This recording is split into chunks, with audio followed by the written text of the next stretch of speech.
Hello all, welcome to Cinivera. ఈ వీడియోలో మనం రష్మిక మెయిన్ ఫీమేల్ లీడ్ గా యాక్ట్ చేసిన ద గర్ల్ ఫ్రెండ్ సినిమా రివ్యూ అంటే చూద్దాం. ఈ సినిమా నెట్ఫ్లిక్స్ లో అవైలబుల్ గా ఉంది, ఎవరైనా చూడని వాళ్ళు ఉంటే చూసేయండి. ఇంకా మెయిన్ టాపిక్ లోకి వెళ్తే, ఒకవైపు పెద్ద పెద్ద పాన్ ఇండియా సినిమాలు చేస్తూనే ఇంకోవైపు ద గర్ల్ ఫ్రెండ్ లాంటి ఎక్స్పెరిమెంటల్ సినిమాలు కూడా చేస్తుంది. డైరెక్టర్ రాహుల్ రవీంద్రన్ తీసిన ఈ సినిమా నాకు ఎలా అనిపించిందో చూద్దాం. ఫస్ట్ స్టోరీ లైన్ సింపుల్ గా చెప్పాలంటే, వీళ్ళ క్యారెక్టర్స్ గురించి మీకు తెలియాలి. రష్మిక క్యారెక్టర్ పేరు భూమా, దీక్షిత్ శెట్టి క్యారెక్టర్ పేరు విక్రమ్, అను ఇమాన్యుయల్ క్యారెక్టర్ పేరు దుర్గా. భూమా హైదరాబాద్ లో ఎంఏ ఇంగ్లీష్ లిటరేచర్ జాయిన్ అవుతుంది. అక్కడే విక్రమ్ ఎంఎస్సి కంప్యూటర్స్ చేస్తూ ఉంటాడు. విక్రమ్ ని దుర్గా ఇష్టపడుతుంది, కానీ విక్రమ్ మాత్రం భూమాని చూసి ఫస్ట్ సైట్ లోనే ఫ్లాట్ అయిపోతాడు. ఇలా తన వెంటబడి తనను కూడా లవ్ లో పడేలా చేస్తాడు. అంతా బానే ఉంది కదా, మరి ట్విస్ట్ ఏంటంటే రిలేషన్ లోకి వెళ్ళాక విక్రమ్ బిహేవియర్ మారిపోతుంది. తను పెట్టే కండిషన్స్, పొసెసివ్నెస్ వల్ల భూమా చాలా సఫికేటెడ్ గా ఫీల్ అవుతుంది. అసలు భూమాది నిజంగానే ప్రేమ లేదా ప్రేమించాననే భ్రమ? ఈ టాక్సిక్ రిలేషన్ నుంచి భూమా బయటకు వచ్చిందా లేదా? ఫైనల్లీ వాళ్ళ జీవితాలు ఎలా టర్న్ అయ్యాయి అనేది మిగతా స్టోరీ. ఇప్పుడు సినిమా డీటెయిల్స్ లోకి వెళ్తే,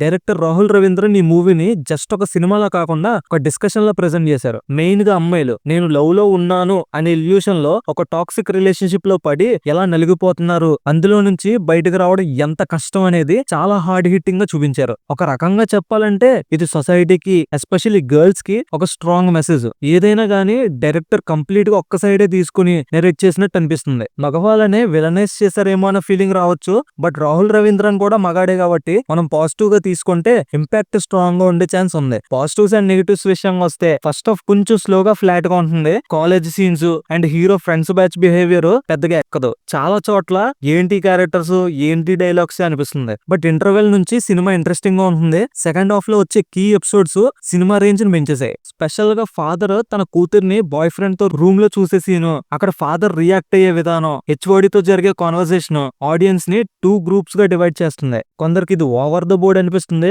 ఇంకొందరికి హార్డ్ హిట్టింగ్ గా అనిపిస్తుంది. ఇంకా యాక్టర్స్ పర్ఫార్మెన్స్ విషయానికి వస్తే, ఈ సినిమా హిట్ అవడానికి బిగ్గెస్ట్ పిల్లర్ రష్మికయే. రష్మిక కెరీర్ లో బెస్ట్ పర్ఫార్మెన్స్ ఇచ్చింది. స్పెషల్ గా మిర్రర్ ముందుండే సీన్ లో అండ్ క్లైమాక్స్ ఎపిసోడ్ లో తన యాక్టింగ్ నెక్స్ట్ లెవెల్. అంతే, అవార్డు ఇచ్చేయచ్చు, అంత బాగా చేసింది. ఇంకా దీక్షిత్ శెట్టి విషయానికి వస్తే, నెగిటివ్ షేడ్స్ ఉన్న రోల్ లో బాగా యాక్ట్ చేశాడు. హీరోయిన్ ని డామినేట్ చేసే సీన్స్ లో స్ట్రాంగ్ ఇంపాక్ట్ క్రియేట్ చేశాడు. ఫ్యూచర్ లో తనకి తెలుగులో మంచి ఆఫర్స్ గ్యారెంటీగా వస్తాయి. అను ఇమాన్యుయల్ స్క్రీన్ టైం తక్కువే అయినా తన కూడా బాగానే యాక్ట్ చేసింది. రాహుల్ రవీంద్రన్ ప్రొఫెసర్ గా ఓకే అనిపిస్తాడు. రావు రమేష్ గారు కూడా బానే చేశారు. ఇంకా టెక్నికల్ ఆస్పెక్ట్స్ గురించి మాట్లాడితే, హెషం అబ్దుల్ వహాబ్ ఇచ్చిన సాంగ్స్ పెద్దగా వినడానికి బాగోలేకపోయినా స్టోరీని డ్రైవ్ చేయడానికి యూజ్ అయ్యాయి. Prashanth Vihari background score scenes ని బాగా ఎలివేట్ చేసింది. కృష్ణ వసంత్ గారి విజువల్స్ చాలా బాగున్నాయి. ప్రొడక్షన్ వాల్యూస్ లో ఎక్కడ తగ్గలేదు. స్టోరీ పాతదైన నెరేషన్ లో కొత్తగా ట్రై చేశాడు. క్లైమాక్స్ ని కన్సీవ్ చేసిన విధానం చాలా బాగుంది. ఫైనల్ గా చెప్పాలంటే, ద గర్ల్ ఫ్రెండ్ సినిమా ఒక hard hitting emotional drama. Cinema అంతా స్మూత్ ఫ్లో లో లేకపోయినా రష్మిక పర్ఫార్మెన్స్ కోసం,